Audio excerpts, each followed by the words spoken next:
बिस्मिल्लाहिर्रहमानिर्रहीम। Podcast with Syed Hamid Faizi के साथ मैं हूं सैयद हामिद महमूद फैजी। आज हम नया प्रोग्राम लेकर आए हैं नए फॉर्मेट के साथ। सक्कर में पहली बार एक पॉडकास्ट होने जा रहा है और इसमें एक जिद्दत लेकर आ रहे हैं कि जिसमें हम प्रोग्राम में सियासी, समाजी, मजहबी हवाले से मुख्तलिफ शख्सियात के साथ उनके इंटरव्यूज करेंगे और अवाम के हवाले से उनको बेहतरीन मालूमात फराम की जाएगी।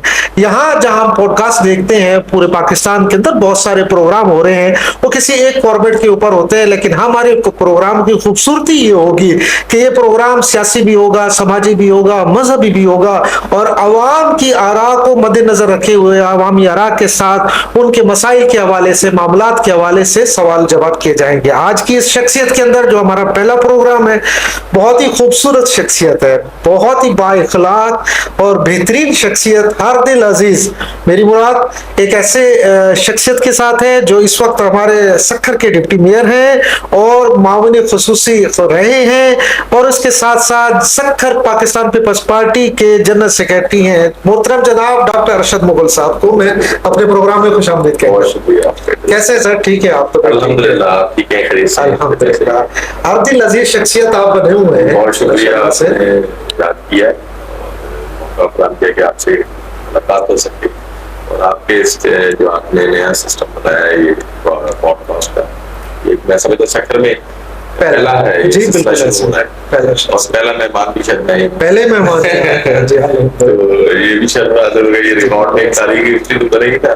जी बिल्कुल ऐसे ही पहला सवाल जो है प्रोग्राम की जान होता है और उस पहले सवाल के अंदर जो है पूछा जाता है कि क्या चीज कर रहे हैं आप। और मैं ये पूछना चाहूंगा कि डॉक्टर साहब, आपने तालीम हासिल की MBBS और आ गए सियासत के अंदर, क्या वजह बनी?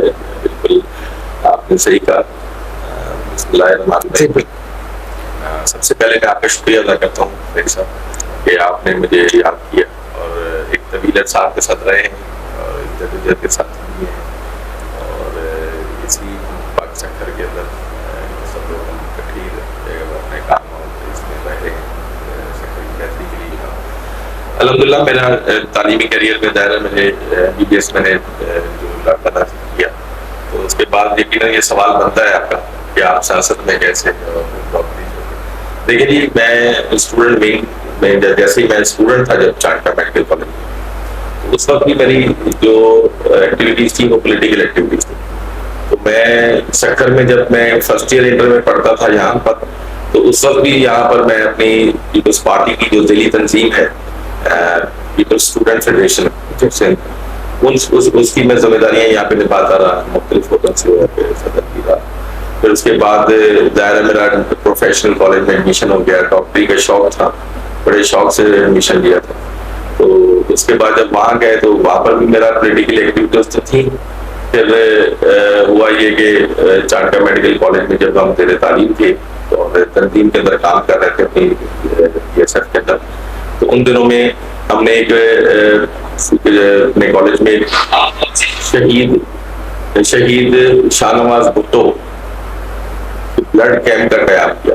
इस सिलसिले में हमारी खुशकिस्मती के बेनजीर भुट्टो साहिबा से हमारी मुलाकात हुई थी नौदेरे में और हम सब स्टूडेंट्स वहाँ पर उनके साथ मौजूद थे और वहाँ पर हमने टाइम लिया था चाणक्य मेडिकल कॉलेज का।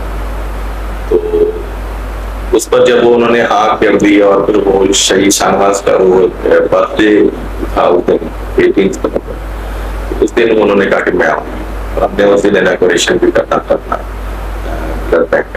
तो जब बीबी वहाँ आई तो वो बड़ा एक अजीब सा समा था और वो सुबह जो थी वो चाणक्य मेडिकल कॉलेज में कहती थी क्योंकि बीबी की शख्सियत आपको पता है हमारे लिए तो एक मसलेदार है उनकी जो तो उसके बाद जब मेरे को वहां से बीबी से हमने इनॉग्रेशन कराया, फिर नौजवानों के साथ उनकी स्टूडेंट्स के साथ एक मुलाकात कराई एक ऑडिटोरियम हॉल में जहाँ पे गर्ल्स भी थी, डॉक्टर्स और मेल्स भी थे स्टूडेंट्स। तो बीबी बड़ी मुतासिर हुई इन चीजों से। कहा कि मुझे आज आपने वो दिन याद करा दिया जब मैं भुट्टो साहब के साथ अपनी उंगली पकड़ के स्टैंड कॉलेज में आई थी, तो आज मुझे बड़ी खुशी महसूस हो रही है। तो उसके बाद उन्होंने मेरी एक्टिविटीज भी देखी वहाँ पर और उसके बाद मुझे उन्होंने अपने साथ मेरे रिस्पेक्ट ले ली मुझे रास्ते में इंट्रोडक्शन भी उससे हुआ मेरा तफसीली, और उसके बाद उन्होंने मुझे कहा कि आप क्यों ना BSF को पूरे सिंध लेवल पर ऑर्गेनाइज करें। तो चेयरमैन चेयरपर्सन साहब का हुक्म था, और उन्होंने एक हमारे कमेटी बना दी, कोऑर्डिनेशन कमेटी, फिर वो एक जद्दोजहद का आगाज शुरू हो गया प्रैक्टिकल सियासत का, पूरे सिंध की सियासत करने का। फिर दूसरा ये था कि मेडिकल उस वक्त में फाइनल ईयर में गए थे हम लोग, तो तालीम भी जारी रही, ये सियासी सिलसिला भी शुरू रहा जद्दोजहद का। और उसके साथ साथ ये हुआ कि मैंने जब ये सारा पूरे सिंध का जब दौरा किया और ये सारा सिलसिला बना, तो फिर ये हुआ ध्यान में कि देखें, मुझे जब बेनजीर साहिबा की इतनी करीब रहने की मुझे मौका मिला, और मैं उनके साथ जो है ना जमहूरियत की बहाली की जद्दोजहद में उनका साथ रहा, और हमारा तो एक जुनून था उस वक्त, पॉलिटिकल जुनून था हमें पॉलिटिक्स में। तो फिर हमने डॉक्टर था, डॉक्टर जब बना तो मैंने कहा आवाम की खिदमत एज ए डॉक्टर भी करनी तो खिदमत है आवाम, तो यहाँ पर भी खिदमत आवाम की है। तो फिर जाहिर है मेरी जिम्मेदारियां थी, तो मैंने फिर इस तरफ मेरा ज्यादा रुझान रहा कि मैं अपनी पॉलिटिकल एक्टिविटीज को ज्यादा तेज कर दूं, क्योंकि उस वक्त जरूरत थी इस मुल्क के अंदर जमहूरियत की बहाली की, जद्दोजहद चल रही थी, बेनजीर भुट्टो साहब उस पर लीड कर रहे थे। तो हम फिर जाहिर है पार्टी का, क्योंकि मैं बुनियादी वर्कर हूँ और मैं बाय बर्थ पीपल्स पार्टी से मेरा ताल्लुक है, तो फिर वो सिलसिला चलता गया और आज यहाँ तक आपके सामने। मतलब जुनून की हद तक सियासत इतनी पसंद थी कि अपना जो आपका कैरियर असल में MBBS का था वो भी आपने पीछे कर दिया। जी हाँ, मैंने प्रैक्टिस आपने नहीं की, क्योंकि शख्सियत मेरे सामने मैंने कहाँ से मैट्रिक कहाँ से किया? मैट्रिक मेरा यहाँ मॉडर्न हाई स्कूल से था। अच्छा, उस वक्त ये इंग्लिश टीचिंग स्कूल एक बाय ये था, एक सेंट मैरीज होता था, एक सेंट सेवियर होता था, लेकिन मॉडर्न का एक, आप खुद सेक्टर से हैं तो आपको पता होगा मॉडर्न का एक बड़ा एक अच्छा इमेज था। और उधर जो प्रिंसिपल और हमारी जो एक्टिविटी, उस वक्त प्राइवेट स्कूल होते थे, उस वक्त हम नीली निकल पहन के और टाई लगा के व्हाइट शर्ट पहन के जाते थे सुबह। वो हमारे प्रिंसिपल होते थे, अल्लाह ताला उनको जनरल नसीब करे, सम्मत साहब। अच्छा, तो आप शायद जानते होंगे, वो बड़े स्ट्रिक्ट होते थे, उन्होंने जितनी तालीम पर तवज्जो दी सारी उम्र उनकी तालीम पर गुजरी, और आज उनका बड़ा हुआ शागिर्द मैं समझता हूँ पाकिस्तान में, पर दुनिया के अंदर क्या जो है मैट्रिक किस साल में किया था? मेरा 87 I think 87 date of birth अगर बताना चाहें तो। वैसे माशाल्लाह सदाबहार शख्सियत है, अंदाजा नहीं होता। उम्र छुपाने में कुछ नहीं मिलता। अच्छा, लेकिन मेरी एक्चुअली जो है उम्र वो 50 हो गई है शायद। तो अब अल्लाह करेगा आगे आपकी दुआ के अल्लाह ने जिंदगी दी तो फिर आपके साथ इंशाल्लाह। कितने बच्चे हैं डॉक्टर साहब? बस दुआ करें जी, औलाद का जो है वो अभी तक वैसा है नहीं, दुआ करेंगे अल्लाह करेगा इंशाल्लाह। अल्लाह ताला आपको औलाद की नेमत से नवाजेगा इंशाल्लाह इंशाल्लाह। शादी एक ही की है? शादी मेरी दो में माशाल्लाह। तो तीसरी का भी इरादा है? मैं ये कहता हूँ कि शरई तौर पे तो आप बेहतर समझते कि 4 शादी की इजाजत है, लेकिन बजाय इसके कि आजकल क्योंकि नौजवान नस्ल है ना, जो वो दूसरी तरफ ज्यादा जाते हैं, शरई चीजों को छोड़कर जो गैर शरई काम है और खवातीन के उस तरफ। तो मेरा ख्याल ये होता है कि देखिए जी, अगर आपने कोई आपको इतना ही है और आप बाहैसियत भी हैं, आप नाम नफका दे सकते हैं और आप के पास इतनी इनकम है, तो आप शादी को ना करें, शरई तरीके से आप शादी करें, ताकि आप किसी का पाल भी सकें, किसी को आप उनकी नगहदाश्त भी कर सकें, और आपकी भी इसमें अल्लाह ताला के सामने सोच हो। बहुत अच्छी सोच है। खानदान के अंदर सियासत में और कौन कौन? मेरे बड़े भाई डॉक्टर आसिफ, वो उनकी एक बड़ा टाइम गुजरा है पॉलिटिक्स के अंदर। वो उस वक्त MSF के रहे हैं, पाकिस्तान के जनरल सेक्रेटरी थे, मरकजी जनरल सेक्रेटरी भी रहे। फिर वो पीपल्स पार्टी के अंदर वो आ गए, तो peoples party it was 80s। तो उस वक्त वो कुछ अर्से के लिए गए थे, लेकिन वहाँ क्योंकि वो बहुत एक्टिव थे, तो उनके साथ जो है ना उनके ताल्लुकात जो थे उस हिसाब से उन्होंने MSF में भी टाइम दिया। लेकिन 80s में जब वो पीपल्स पार्टी में आए तो उनका एक तवील जद्दोजहद पीपल्स पार्टी और बड़े अच्छे मुकर्रर रहे। और अल्हम्दुलिल्लाह आजकल वो यहाँ नहीं होते क्योंकि वो सर्विस उनकी बात, तो इसलिए वो हमने ये देखा है कि जितनी भी पार्टियां जब इक़्तिदार में आती हैं तो जो ओहदे हैं सियासी वो किसी और को मुंतकिल बहुत मुश्किल से होते हैं, लेकिन आपको मामून खुसूसी का ओहदा दिया गया और बहुत बड़ा ओहदा है। उसका तजर्बा कैसा रहा आपका? बहुत अच्छा तजर्बा रहा जी। एक देखें, जब आप मुसलसल जदोजहद करते आते हैं तो पीपल्स पार्टी की क़यादत जो है वो हमेशा वर्कर क्लास को, आप देखेंगे उन्होंने आपको बहुत सी ऐसी मिसालें मिलेंगी पूरे पाकिस्तान के अंदर कि जो वर्कर क्लास से आज पार्लियामेंट के अंदर बैठे हैं और उन्होंने अपना नाम रोशन किया। बहुत टाइम हो गया इस चीज को, हम मिसालें देते थे पाकिस्तान पीपल्स पार्टी की कि वर्कर्स को ऊपर लाते थे, MP MNA बनाया, सेनेटर्स बनाए, लेकिन ये मिसालें अब पुरानी हो चुकी हैं। आपकी ताजा मिसाल है कि आप जिंदा मिसाल आप हैं, वैसे नजर नहीं है दौरे हाजिर में, इसीलिए हम कह रहे हैं तजुर्बा कैसा? अल्हम्दुलिल्लाह बहुत अच्छा तजुर्बा है और मैं समझता हूँ कि आप सारा दिन लोगों की साथ कोऑर्डिनेशन और कम्युनिकेशन में जब रहते हैं और आपके हाथ से किसी गरीब का, कोई वर्कर का, किसी आम आदमी का मसला जब आप हल करते हैं और आपके अल्लाह ताला जो आपके दरवाजे पे वो साइल भेजते हैं और आप उसको अल्लाह की नेमत समझ के ये कोशिश करते हैं कि आपके हाथ में जो कुछ भी है उसके लिए आप कर सकते हैं, करें। आगे तो हर चीज का मालिक अल्लाह है। और उसके बाद जब आप रात को सुकून करने जाते हैं तो बड़ी सुकून की नींद आती है, क्योंकि एक ऐसा फरीदा जो आप अवामी खिदमत का जज्बा लेकर हम लोग आए थे ना मैदान में।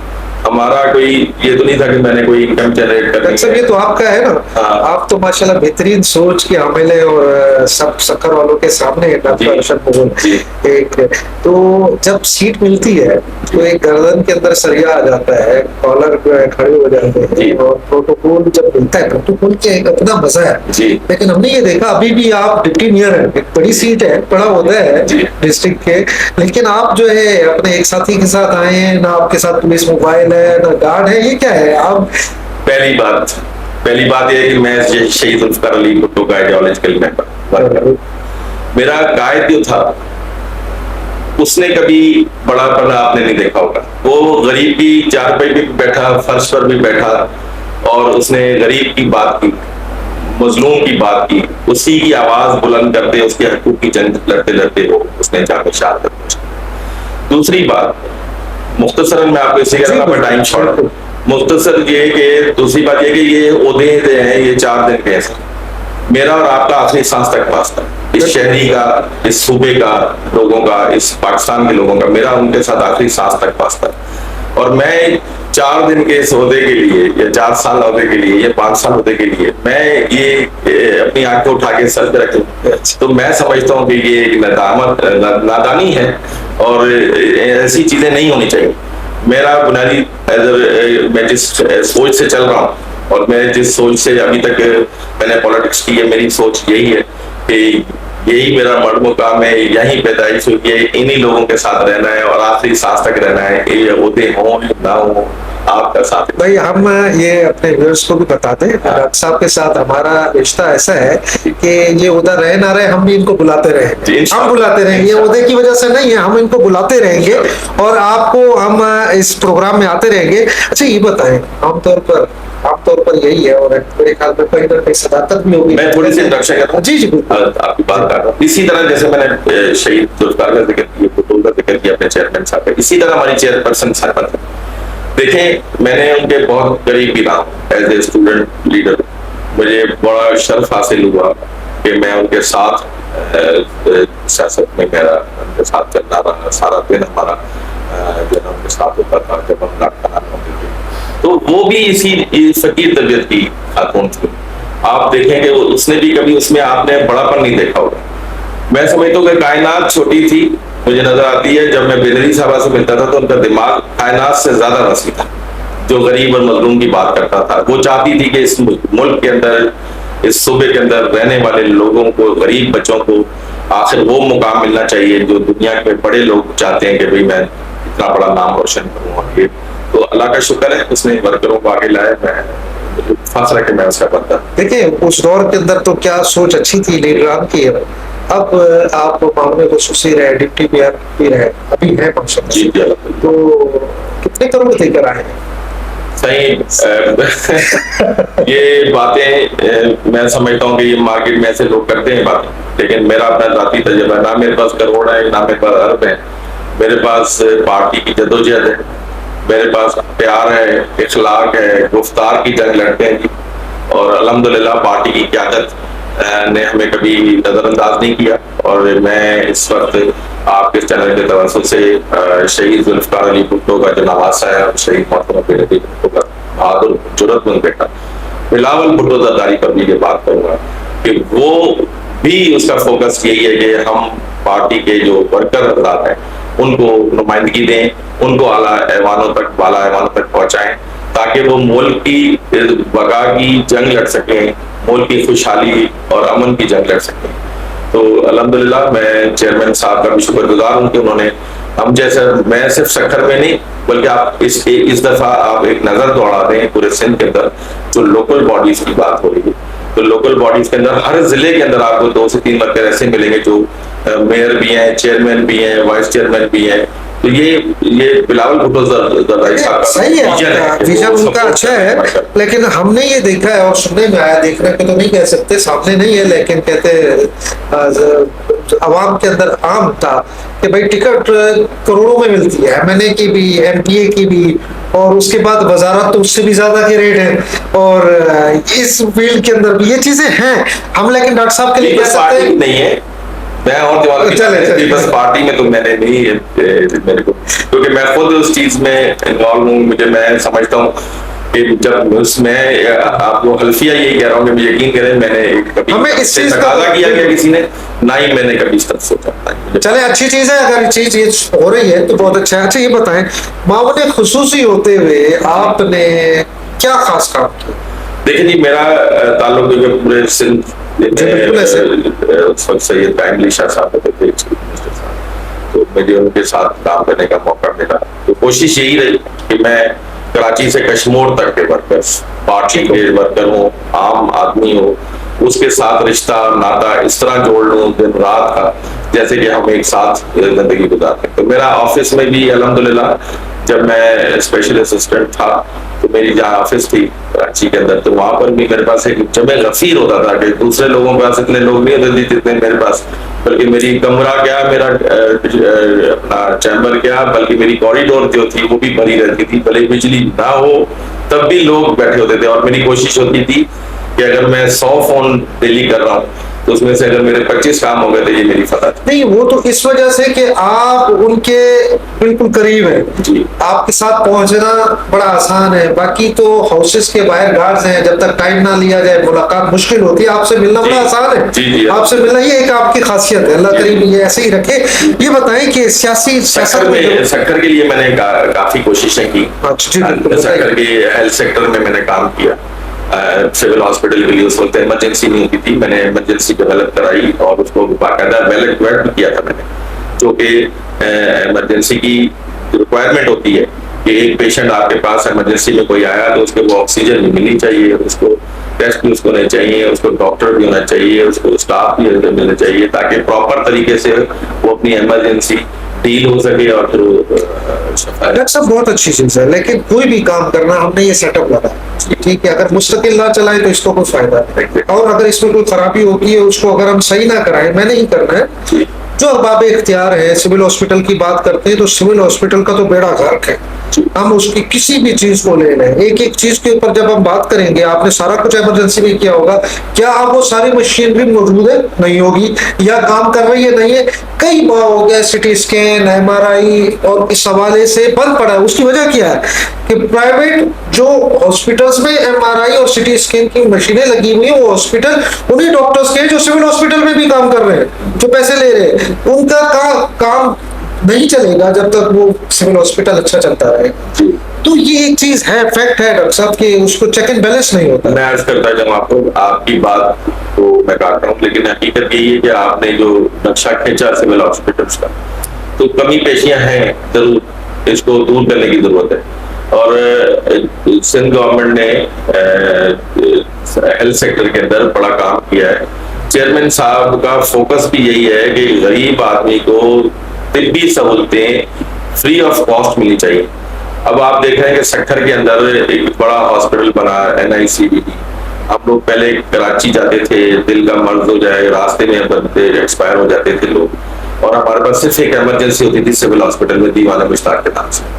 अब अल्हम्दुलिल्लाह हमारे पास NICVD है, चिल्ड्रन हॉस्पिटल है, और SIUD के कॉम्प्लेक्स बन गया। एक हमारे पास बड़ा SIUD का चाड़ी पर आपने देखा नहीं मीनारे के पास वो है, नदीम रिजवी साहब उसको खुद भी देख रहे हैं। तो कोशिशें जारी हैं, लेकिन जहां कमी पेशियां और कोताहियां हैं उनको दूर करके उन पर सजा भी जो है ना वो होना चाहिए, क्योंकि जजा और सजा का जो है ना वो अमल जब तक नहीं होगा नहीं होगा, चेक एंड बैलेंस नहीं होगा, जारी रहना चाहिए। यहाँ देखिए, मैं गुजारिश करता हूँ, बिल्कुल आप अपनी जगह पे बिल्कुल सही। सिविल हॉस्पिटल में मुसाफिर खाना है।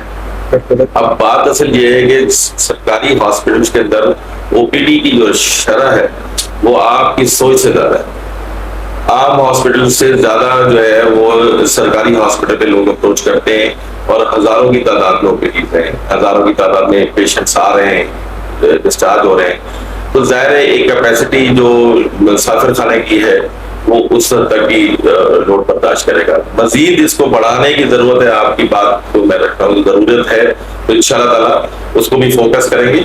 और मैं खुद इसको भी देखूंगा कि अगर इसको एक्सटेंशन हो सकती है उसकी मुसाफिर खाने, तो हम एक और ऐसा मुसाफिर खाना बनाए जिस पर लोगों को तकलीफ सिविल हॉस्पिटल के सेक्शन में ना हो। दूसरी बात ये कि NICVD का आपने जिक्र किया, दिल के अमराज का जो ताल्लुक है NICVD हॉस्पिटल जो है हमारा बना, वहां पर हमारा एक ऐसा प्रोटोकॉल है उसका पेशेंट का कि उस पेशेंट को अगर आपने जाके एडमिट करा दिया तो एडमिट कराने के बाद फिर आपका काम खत्म हो गया, फिर काम स्टार्ट हो गया हॉस्पिटल का, क्योंकि उसको अटेंडेंट की जरूरत वहां नहीं है। अटेंडेंट की जरूरत नहीं होगी तो जाहिर है उसको वहां बैठने की भी जरूरत नहीं है। वो जो वर्के जो उनको देखने के आवर्स बने हुए पेशेंट को जो देखने आते हैं, मिलने आते हैं, तो उनके एक घंटे ना 2 घंटे जो मिलते हैं, खैर आप ये पूछे और चले जाए। तो इसी तरह वहां पर अटेंडेंट की भी जरूरत नहीं है, खाना भी अंदर से, फ्रूट भी अंदर से, दवाई भी अंदर से, डॉक्टर भी वहीं। डॉक्टर साहब जो सक्खर के रहने वाले हैं, चलो उनके लिए तो आपने ये कह दिया कि भाई अपना मरीज छोड़ो। हाँ। उधर पहली बात तो ये कि किसी का बंदा दिल का हार्ट अटैक, वो बाप है उसका बेटे का दिल करेगा मैं घर में खाना खाता रहूं जी, उसका वो कहेगा मैं बाहर बैठा रहूं जी, हॉस्पिटल के बाहर, मुझे अंदर ना आने दें जी, लेकिन मैं बैठा रहूं, फोन के ऊपर राब्ता हो, किसी वक्त चक्कर लगाऊं 2 मिनट के लिए। या जो घोटकी से आया है, ढेरकी से आया है, शिकारपुर से आया है, वो कहाँ जाए? मैं उसके लिए आपको अर्ज कर रहा हूँ। अर्ज ये है कि ना बात असली है कि जो हॉस्पिटल्स का आप जिक्र कर रहे हैं यहाँ पर अटेंडेंट की जरूरत होती है। बाहर से अगर कोई पेशेंट आया लेकर आया अपना, दायरा मैं समझता हूँ कि पेशेंट वाली बात सही है कि जो पेशेंट के गुस्सा है वारस जो होते हैं वहाँ पे अटेंड, उनकी कोशिश यही होती है, वो दायरा एक परेशानी में का आलम होता है, और इतना दिल का अर्जा तो बहुत तकलीफ दे है। हर आदमी कहता है मेरा वालिद अगर गया अंदर तो मैं बस बाहर रहूं, या मुझे वहां तक पहुंचने की रसाई हो कि मैं उसके साथ खड़ा रहूं, ये उनकी सोच है। लेकिन एक बीइंग अ डॉक्टर, क्योंकि मैं खुद भी डॉक्टर हूँ, इसलिए मैं आपको वो बात कर रहा हूँ जो आम लोगों को भी ये अवेयरनेस होनी चाहिए कि ऐसे हॉस्पिटल्स में शोर जो है, शोर करना या उनसे बातें करना पेशेंट के साथ जिसको हार्ट अटैक हुआ है, ऊपर खड़े रहना वायरस गुस्सा का, ये उसके लिए प्रॉब्लम क्रिएट करता है उस मरीज के लिए। अगर उस मरीज को प्रॉपर ट्रीटमेंट हो रही है और उसके साथ उसको सुकून और प्राइवेसी मिल रही है तो तब तो वो जल्दी से जल्द बेहतर होता जाएगा। और अगर उसका कोई अटेंडेंट उसके सर पे खड़ा रहेगा, उसकी बीवी उसके बेटे खड़े रहेंगे सर पर, और इतना बुरी हालत में वो आया है हार्ट अटैक होकर, तो जाहिर है फिर वो उसको कंफ्यूजन पैदा होगा, और फिर उसकी मर्ज जो है ना वो तो अपनी जगह पर, लेकिन उसको सुकून भी मैसेज होगा, 24 घंटे उसके दिमाग में भी ये चीज होगी। तो ये साइकोलॉजिकल थेरेपी जो है ये जरूरी है पेशेंट के गुस्सा को, कि आप ऐसे हॉस्पिटल में जब चले जाएं तो फिर आप जाएंगे, आप कराची जाते हैं, आगा खान में जाते हैं, वहां पर आपको पता है कि अटेंडेंट को लेते ही नहीं, वो बाहर बैठे रहते हैं, पार्क में बैठे रहते हैं, जब आवर्स होते हैं मिलने के तो मॉल्स में आते हैं। तो इसी तरह ये गवर्नमेंट सेक्टर का हॉस्पिटल है NICVD, और इसमें अगर ये प्रोटोकॉल रखा है तो ये मरीज की शफायाबी के लिए बेहतर है। बहुत अच्छा। अब मैं इसको जो है ना ये नहीं कह रहा कि भाई इसको खत्म कर दिया, मैं कह रहा हूँ वेटिंग एरियाज ऐसे होने चाहिए बाहर कि वहाँ पे वो अगर एक दिन के लिए है, चंद घंटों के लिए है, वहाँ बैठ सके, अच्छी सहूलत हो, ये चीज। चले आते हैं सक्खर की तरफ। आप डिप्टी मेयर हैं जी। और अल्हम्दुलिल्लाह अल्लाह ने एजाज दिया आपको। सक्खर के लिए क्या सोचा है? सक्खर में देखिए हम जब से आए हैं तकरीबन साल होने को है। इस पूरे साल के अंदर इस साल से पहले जो आपने सक्खर की सूरत हाल आपके सामने थी, लोग इतने खराब थे, लोगों का एक बड़ी शिकायत का एक अंबार था कि सक्खर के रोड नहीं बनते, सक्खर के अंदर कोई तफरीह गाहें नहीं है, सक्खर को प्रॉपर तरीके से कोई बनाने के लिए तैयार नहीं है। तो अल्हम्दुलिल्लाह मैंने और मेयर साहब ने मिलकर इस सक्खर को खूबसूरत बना दिया है। अब आपके टिकटॉकर्स बाहर से भी आते हैं और एंजॉय करते हैं शहर को, तो एक कोशिश की है और अब हमारा काम चल रहा है कि वाटर पर पानी बुनियादी सहूलत है और ये जरूरत है हर इंसान की। तो हमने एक नया प्रोजेक्ट भी साइन किया है जो इंशाल्लाह जल्द जल्द काम करेगा और वो फिल्टर पानी की सूरत में चंद सालों में वो मैसर हो जाएगा। डॉक्टर साहब जो है आपने जिक्र किया रोड्स का, बहुत अच्छे खूबसूरत रोड लग रहे हैं, आपने स्ट्रीट लाइट्स बहुत अच्छी लगवा दी है, लाइटें लगाई है, बहुत अच्छा लगा दिया है। तो सक्खर इन चंद रोडों का नाम नहीं है जी। सक्खर में नए बोर्ड भी आ जाता है, सक्खर में न्यू पेट भी आ जाता है, सक्खर में पुराने सक्खर भी आ जाता है। अगर मैं आपको इस वीडियो में मैं अपने जो है टीम को कहूंगा ऐड करें उन चीजों को भी, अच्छी चीजें भी हम ऐड करेंगे, लेकिन वो भी ये चीज जो है बहुत ज्यादा वायरल हो रही है और हमें करनी भी चाहिए कि चंद रोड्स दिखाकर, नए बोर्ड को 5 साल से ज्यादा हो चुका है, खुदा हुआ है आपका न्यू पेड, आपने इतना वोटर्स है आपका वहां पे और आपने उनका ख्याल तक नहीं किया अभी तक जी। सवाल से क्या इसका जवाब लेना चाहूंगा। अच्छी बात है, ये पॉइंट्स आप उठाएं और मेरे को मौका मिले कि जवाब मैं दे सकूं और आपको मुतमईन करने रियलिटी पर, ये आवाम को मुतमईन करना है, बिल्कुल आपके लिए इसीलिए मौका दिया। तो जहाँ आपने नए बोर्ड का जिक्र किया, यकीनन वहां पर काम स्टार्ट हुआ और फिर काम जो है वो उसका मेन मसला जो नए रोड का था उसमें ये था कि 1980 की दहाई में ड्रेनेज सिस्टम की लाइनें पड़ी थी जो सीवरेज वाटर, वो जाहिर है 20 साल के बाद एक इंसान ही अपनी मुद्दत पूरी कर देता है, वो तो फिर एक लोहे की चीज थी, पाइपें थी, वो गल चुकी थी, जिसकी वजह से सीवरेज का पानी फिर वाटर सप्लाई में आना, लोगों को जो पानी है वो शिकायत थी कि ये सीवरेज का पानी, फिर लाइनें जो आपकी वाटर सप्लाई की थी वो भी इतनी ज्यादा टर्शरी लाइंस जो बिछी हुई थी, जिन्होंने, अब मुझे जरूरत पड़ी, मैंने क्या किया, आपसे पूछा ही नहीं ना, मैंने इदारे से पूछा, मैंने डायरेक्ट वो बड़ी लाइन में अपनी पाइप घुसे।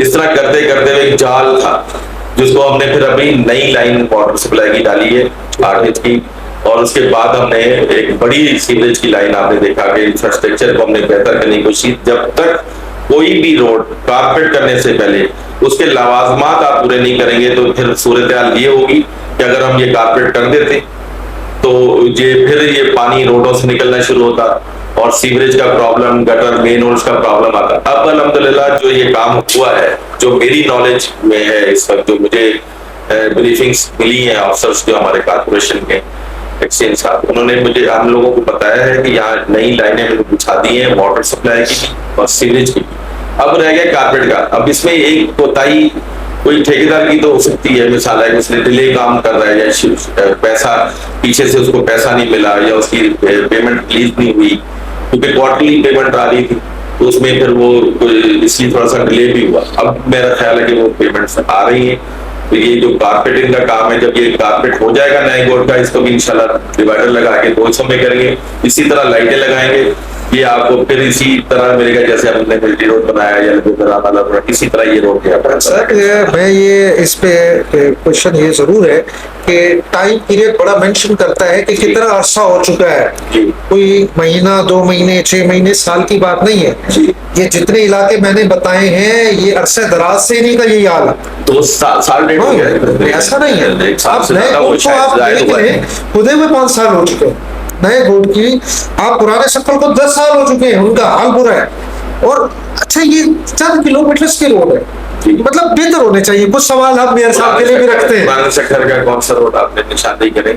पुराने सक्खर पे हाल बुरा है, ये जो जेल रोड है ये सारा बना हुआ है, अंदर जो रोड है वहां पर आप जाएंगे तो पेवर्स लगे हुए, अब टाउन्स के हवाले भी हमने जिम्मेदारियां दे दी हैं और वो भी अब काम करेंगे। चले मैं चाहूंगा काम होगा। कुछ सवाल टाउन चेयरमैन के लिए भी रखेंगे, जरूर कुछ मेयर्स के लिए भी, मेयर साहब के लिए भी रखे ना, सारा यहाँ कुछ ना हो जाए।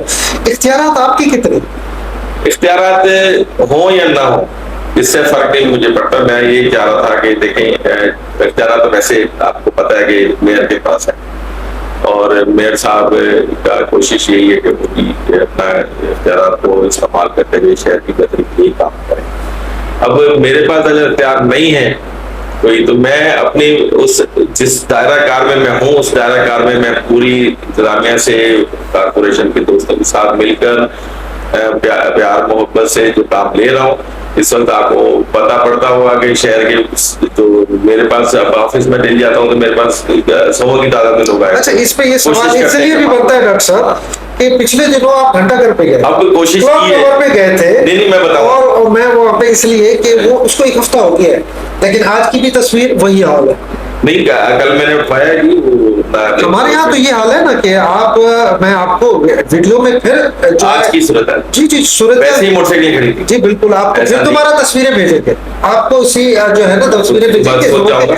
तो ये थोड़ा सा इस पे जब तक चेक एंड बैलेंस और वो ये सजा जजा वाला मामला जहाँ तक नहीं होगा ना उस वक्त तक नहीं होगा। आगे आता है, मैं इस पे थोड़ा सा अर्ज करूँ आपको कि आपने डग रोड पे देखा वो जहाँ पे टांगा स्टैंड बना हुआ था जी, वो सारा शेड खाली कराया गया, उसके अंदर मोटरसाइकिलें जो है ना वहां पे पार्किंग दी है।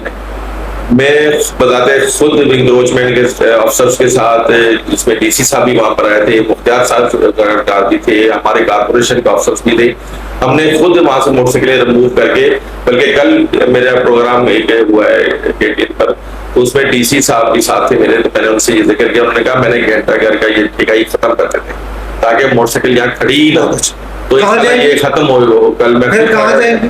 ये वही साइड पर जहाँ पर हमने इनको पार्किंग एरिया दिया है। हाँ बिल्कुल है, आप देखें तो सही, आप जो अफगान होटल नहीं बना होने पर या टारगेट साइड पर अंदर बड़ा एरिया है, बड़ा एरिया यहाँ पर जी हाँ, तो काफी मैं समझता हूँ 200-300 से ज्यादा मोटरसाइकिलें वहाँ पर। अच्छा, ये डिप्टी मेयर का होगा अगर अब जो है चेयरमैन साहब ने ये पिछले दिनों स्टेटमेंट भी आई थी पार्टी के चेयरमैन राहुल दादा साहब के डिप्टी मेयर्स को और वाइस चेयरमैन हजरात को इख्तियार दिए जाएंगे, तो उस पर काम चल रहा है, कमेटी भी बन गई है, इंशाल्लाह इख्तियार जो मिलेंगे डिप्टी मेयर्स को या वाइस चेयरमैन। ये जो आपका होता है, अगर आप सियासतदान ना होते तो क्या होते? मैं एक अच्छा डॉक्टर होता, अच्छा डॉक्टर, मैं न्यूरो सर्जन होता, मेरा शौक था न्यूरो सर्जरी का, क्योंकि पाकिस्तान में जब मैं कर रहा था कि न्यूरो सर्जन बहुत कम थे। आ जाते आप थोड़ा सा सियासतदानों की भी ब्रेन वॉश करते और दूसरों को भी करते, वो तो अभी भी लोगों के ब्रेन वॉश ही करेंगे, भगवान की तरफ आओ, भलाई की तरफ आओ। अच्छा चले, बहुत अच्छी चीज है। ये बताइएगा, जिंदगी में किसी चीज की कमी, कोई ऐसा दुख, ऐसा लम्हा कि ये ना होता है? एक माँ बाप से बिछड़ने का दुख, ये कभी नहीं जाता है इंसान। मैंने अपने वालिद और अपनी वादा को दूसरा बड़ा दुख मुझे ये होता है कि जब 27 दिसंबर आता है तो शहीद मोहतरमा बेनजीर भुट्टो की जो असैसिनेशन हुई, एक ऐसी लीडर की जो पाकिस्तान की नहीं, एशिया की नहीं, पर दुनिया की लीडर थी, हमने उसको खो दिया। ये एक बहुत बड़ा दुख है जो हमेशा ये दिल को चीरता रहेगा और इसकी कमी कभी कोई पूरी नहीं कर सकता। जब वो दिन आते हैं, तो बाप की वर्षी आती है या माँ की आती है, तो अच्छा चले, बिल्कुल ऐसे अल्लाह ताला उनकी मग़फ़िरत, अल्लाह ताला उनको बुलंद करे और उनके बेटे को हिम्मत अता करे, बिलावल साहब को, कि वो इस माँ की कमी पेशी को, मिशन को, अपने नाना के प्रोग्राम को आगे बढ़ाएंगे इंशाल्लाह और वर्कर्स का पार्टी को मजबूत कर रहे हैं। बहुत अच्छी चीज, अल्लाह ताला करीम आपके वालिदैन के दर्जात में बुलंद फरमाए, आमीन। अच्छा ये बताइएगा कि कोई ऐसा खुशी का लम्हा जो याद रहता हो? बिल्कुल, मैं 2010 में मुझे हज की सादत नसीब हुई, मुझे पता भी नहीं था कि मैंने हज पे जाना है। मेरे बड़े भाई हैं, मुझसे बड़े हैं आबिद मुगल साहब, उन्होंने मुझे आगे कहा अपना पासपोर्ट दो। मैंने कहा क्यों? कहते जी हज पे चलते हैं। मैंने वाले साहब का हज करूंगा, तुम मैंने कहा यार मैं प्रॉब्लम में मेरे इतने काम में लगा, देर से मैंने उसको पासपोर्ट दे दिया। अच्छा, उस वक्त ये था कि मैंने पासपोर्ट तो उसको दे दिया, फिर मैं उसको ये कह रहा था कि यार तू मुझे जबरदस्ती लेके जा रहा है। हालांकि देखें, बुलावा जब आ जाए ना तो फिर कोई ताकत आपको रोक नहीं सकती अपने घर पे बुलाने। अल्लाह के घर पे जब बुलावा आ जाए फिर कोई ताकत आपको नहीं रोक सकती। तो वो जब मेरी नीयत ऐसी थी ना, तो वो हुआ ये कि कुछ दिन पहले जब वो बैंक में फॉर्म जमा हुआ तो पता ये पड़ा कि मेरा जो पासपोर्ट है वो ड्यूरिंग हज एक्सपायर हो रहा है। तो उन्होंने कहा ये तो नहीं जा सकेगा। तो अब मैंने आबिद को कहा, भाई को मैंने कहा भाई मैंने तुझे पहले ही कहा था। तो मुझे क्या लगा, तू छोड़ वो सही, सुबह ही उसने जाकर अर्जेंट दे दिया। और जो चीज 10 दिनों में आनी थी कुदरत ने वो 5 दिनों 6 दिनों में आ गई और मेरा वीजा लग गया, मैं मक्के में पहुंच गया, मुझे पता ही पड़ा। और मुझे सबसे बड़ी खुशी ये थी कि मैं हज पे जा रहा था, और सबसे बड़ी खुशी वहां पर ये हुई जब मेरी पहली नजर काबे में पड़ी ना, तो आप समझते हैं फिर उस वक्त बंदा अपने वजूद के अंदर नहीं होता था। और वो लम्हा जो है वो मुझे भूलता नहीं है। और मैं ये आपको बात करता चलूं कि जब मैं उस काबे के पहली नजर पड़ी तो मेरा वजूद मेरे साथ नहीं था और मेरी इतनी चीखें निकल गई और मैं रो रो के मुझे पता ही नहीं पड़ा था कि मैं कहाँ हूँ कहाँ खड़ा। और जब मेरे को आगे किसी वो शुरता को ही था वहां पे, कल से मुझे याद से भी दी के लगा बस। जब बस का उसने तो मेरे ये होश आया, मैंने कहा यार मैं सब ठीक चुका था और मैं अपने आप को इस तरह महसूस कर रहा था जिस तरह मेरा वतन आधा पाव का होता है, इस तरह मैं महसूस कर रहा था। और वो मेरा हज, इतना मजा आया मुझे उस हज में, 40 दिन मैं वहां रहा और ऐसे ऐसे मौजे हुए मेरे साथ कि मैं आपको बयान करूं आपको लेंगे यार बड़ी बात है डॉक्टर साहब आप गए और आपके साथ ये हुआ। बल्कि मेरे साथ मेरी वालदा गई, मेरी वालदा थी मेरे साथ, तो मुझे सबसे बड़ा जज्बा था कि मैंने वालदा के साथ मेरे हज हुआ। और फिर मैं उनको, हम लोग खुद लेकर उनको हज करा रहे थे व्हील चेयर पर, उनके वो डायबिटिक थी, हाइपरटेंसिव थी। लेकिन उनको भी मैं आपको उनकी भी अर्ज बताऊं कि एक तो एक फैक्टर था, बीमारियां थी। जब वो मुताफ में पहुंची और हमने तवाफ शुरू करना था तो हमने उसको व्हील चेयर पे थी, तो मैंने कहा भाई चलो इसको तवाफ कराओ। तो उसने कहा नहीं मुझे खड़ा करो। मैंने कहा कैसे खड़े हो गए, यहाँ बहुत बड़ा चक्कर करना है फिर उधर जाना है। तो कहने लगी मुझे खड़ा, मैंने खड़ा कर दिया। यकीन करें अपने पैरों पे उसने वो तवाफ किया और उसके बाद हमने उम्रा अदा किया, जो मसफा मरवा का जो सफर किया वो उसने प्रिपेयर। मैं कहता हूँ ये बड़ी बात है। मैं उस वक्त ये सोच रहा था कि वाकई कोई तो है जो निज़ाम हस्ती चला रहा था, वही यही है जो ताकत दे रहा है, बीमार को भी खड़ा कर दिया। जितने दिन मैं वहां रहा हूँ मैंने चेक किया उनको, उनके शुगर 300 350 होती थी, 400, उनको एक दिन नहीं शुगर हुई ट्रेस हुई। और बल्कि वो खजूरें भी खा रही थी वहां पर जो हरम से मिलती थी, लोग दे देते हैं ना, बिल्कुल ऐसे, तो वो भी खा रही थी लेकिन उनको शुगर नहीं थी। ये एक बड़ा मुआवजा था। और आप वहां पर जो चीज मांगे आपको मिल जाए, आप दिल में ख्वाहिश करें कि मैं ये ख्वाहिश करूं हामिद साहब के पास जनाब ये टोपी है, मेरे पास नहीं है, तो कोई आपके हाथ में आके बोले ये टोपी ले लें, चाहिए आपको, तो मैं बोलूं यार इसी का तो मैं सोच रहा था, ये वहां पे है क्या, ठीक है ना, दिल में सोचे और पूरा ये है कि जिसके पास आप जा रहे हैं वो अपने मेहमान की मेजबानी जो वो कर रहा है वो उसकी ख्वाहिश के मुताबिक बल्कि उससे बढ़कर उसको देता है। तो उन लोगों ने मुझे कहा कि बाद अगर मेरी ऐसी सी चीजें मेरे साथ जो थे लोग वो उसी वक्त पूरी हो जाती थी। तो मुझे क्या लगा यार तू बड़ी चीज क्यों नहीं मांगता, तू अरब मांग, करोड़ मांग, कोई बड़ी फैक्ट्रियां मांग। अरे मैंने कहा भाई इस वक्त मुझे जरूरत है अगर इस चीज की खाने की, और मैंने अल्लाह से कहा कि मुझे इस तरह का खाना दे दे और उसने उस तरह दे दिया, इससे बड़ी नेमत हो क्या है, इससे बड़ी और क्या नेमत हो सकती है। और मैं क्यों उससे मांगी, वो ये तो मेरा इसके वो जब मैं उसके घर पे नियत से आया हूँ और उसने मुझे इतना शर्फ हासिल किया तो आगे का सालक भी वही है। बिल्कुल ऐसे अल्हम्दुलिल्लाह आज भी हाथ क्यों है और ये कुदरत की मेहरबानी है अल्हम्दुलिल्लाह। बल्कि मैं कोई अरबपति तो नहीं लेकिन अल्लाह ताला का शुक्र अदा करता हूँ, करोड़ों उसके एहसान आते हैं कि मेरा आज भी हाथ।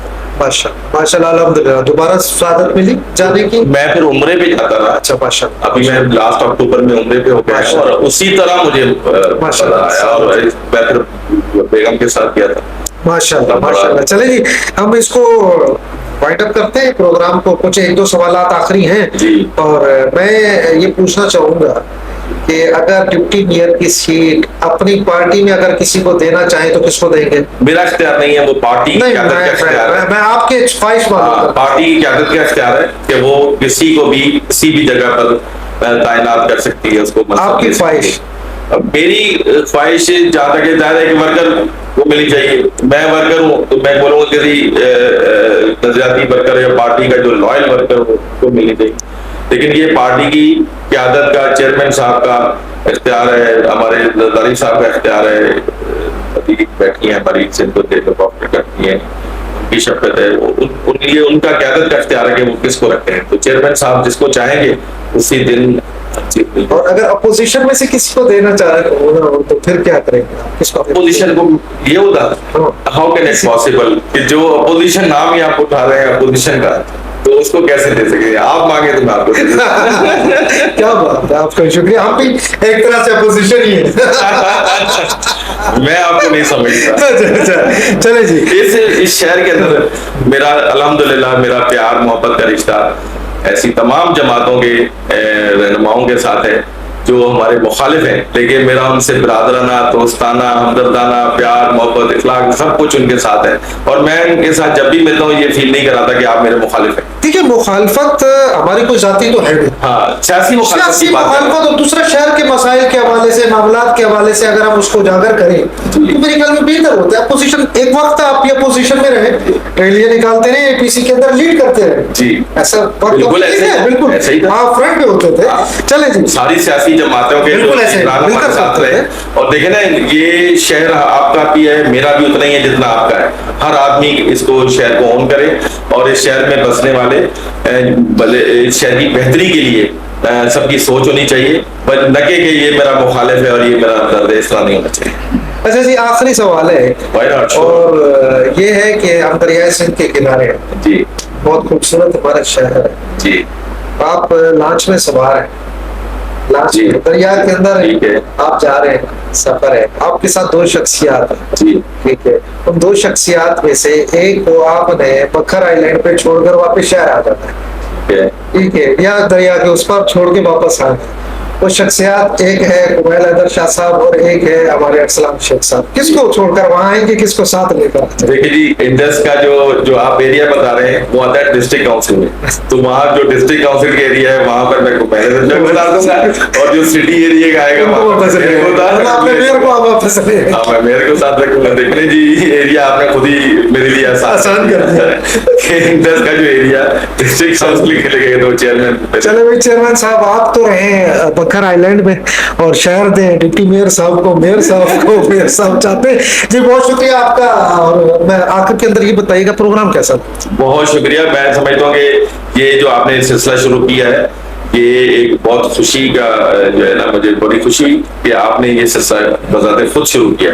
ऐसा सिलसिला सखर में पहले नहीं था, ये नया सिलसिला शुरू हुआ है। इससे लोग मुस्तफीद होंगे, लोगों को काफी चीजें सुनने में मिलेंगी, अवेयरनेस होगी, लोगों को ये भी पता पड़ेगा कि सियासतदान जो आ रहे हैं तो वो क्या करने अपने मुस्तकबिल में क्या करने जा रहे हैं, माजी में क्या उन्होंने किया और आगे क्या करने जा रहे हैं। इसी तरह मजहबी स्कॉलर्स आएंगे तो वो आपको मजहब के बारे में ऐसी बहुत सी चीजें बताएंगे जो हमें और हमें पता नहीं होती, लेकिन वो शरई तरीके से जो हमें ब्रीफ करेंगे, मैं समझता हूँ कि वो मजहबी। इसी तरह समाजी लोग आप बुलाएंगे तो समाज के अंदर जो बुराइयां हैं, अच्छाइयां हैं, वो उस पर रोशनी डालेंगे। सोशल वर्कर आएंगे तो वो भी बताएंगे। कोई दूसरे इदारों से लोग आते हैं तो वो भी इनसे, मैं समझता हूँ कि इससे नॉलेज में इजाफा होगा। और ये एक बहुत अच्छा तरीकेकार है कि आप उसकी जाती जिंदगी के साथ जो भी सवाल मुंसलिक हैं आप उनसे बात कर रहे हैं। बाकी दूसरे टीवी चैनल्स की तरह नहीं कि सिर्फ वो एक फोकस करेगी, बजट बताइए कितना हुआ और कितना कर दिया, ये उसमें भी करेंगे, वो भी करेंगे, वो मेरे हिसाब से करना चाहिए। लेकिन ये कि बहुत ज्यादा डीप में जाते हैं ना कि ये क्या बोला गया, ये कर रहे हैं फलाना। लेकिन आपके जो पॉडकास्ट जिसको कह रहे हैं, इसका तो बुनियादी मतलब भी यही है कि आप उनकी जाती जिंदगी के बारे में जो तफसीलात हैं वो ले रहे हैं उनसे, और आगे जो वो करना चाह रहे हैं उनके बारे में आपको ये करना करेंगे। जी, बहुत शुक्रिया आपका डॉक्टर साहब, आप तशरीफ लाए। आपका साहब कि आपने मुझे मौका फराहम किया और मुझे यहाँ पर याद किया। अल्हम्दुलिल्लाह, अल्लाह ताला आपको खुश रखे, आबाद रखे। इसी तरह आप तरक्की करते रहे और इस तरह बड़े कोई चैनल आपको बन जाए। नहीं, हमारे लिए यही चैनल, हमारा सखर बहुत अच्छा है और हम आपको सखर के हवाले से कभी भी होगा हम आपको राब्ते में रह के बुलाते रहेंगे इंशाल्लाह। जी। बहुत शुक्रिया देखने वालों का, और मैं खुसूसी जिक्र करूंगा अपनी पूरी टीम का जो इस वक्त इस कैमरे के पीछे मौजूद है। हमारे साथ ज़िया रज़ा कादरी मौजूद है, हमारे साथ नजीर भाई सपना मूवी वाले मौजूद है और उनकी पूरी टीम मौजूद है। ये इनका ताउन है। हमारे गयासुद्दीन भाई जो है इस प्रोग्राम की हमारी पूरी टीम है जो मिलकर ये प्रोग्राम कंडक्ट करती है। और मैं आखिर के अंदर ही गुजारिश जरूर करूंगा कि मेरे फेसबुक जो है पेज को लाइक कीजिएगा और हमारे चैनल जो है यूट्यूब का सैयद हामिद महमूद फैजी उसको सब्सक्राइब कीजिएगा, ताकि ये प्रोग्राम वहां आप देखते रहें और भी खूबसूरत प्रोग्राम लेकर आएंगे। इन तमाम प्रोग्रामों को देखते रहें। पॉडकास्ट विद हामिद फैजी के साथ मैं हूं आपका मेजबान सैयद हामिद महमूद फैजी। इजाजत चाहूंगा। अस्सलाम वालेकुम व रहमतुल्लाहि व बरकातुहू।